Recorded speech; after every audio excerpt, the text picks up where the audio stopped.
বন্ধুরা, আজকে আমি নিজে হাতে আমার বউকে খাইয়ে দিয়েছি। আর আমি আমার বউয়ের পছন্দ বলছিল আমাকে থামস আপ খাওয়াবো, না কোকোকোলা খাওয়াবো, না স্প্রাইট খাওয়াবো। তো স্প্রাইটের ছাড়া থামস আপ আর কোকোকোলা ভালো, জন্য কোকোকোলা পাইনি, থামস আপ এনেছি। এই দেখো থামস আপ এনেছি। আমার বউয়ের প্রিয় এই থামস আপটা আমি গ্লাসে ঢেলে ভাত যখন খাইয়ে দিয়েছি তা সুতরাং থামস আপটাও আমি ঢেলে খাইয়ে দেবো। এত বড় বোতল কেউ আনে? কদিন ধরে খাবো? এই তোমার অত না দিও না, কম। বাপরে, এত গ্লাস ভর্তি করে!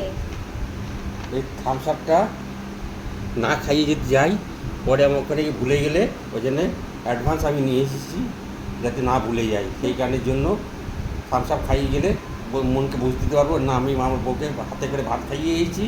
আর সেই সাথে থামস আপও খাইছি। ফৌজি মানুষরা বাইরে চলে যাওয়ার পর তখন ভেতরে কামড় দেয়। সেই জন্য এই নাও থামস আপটা খাও।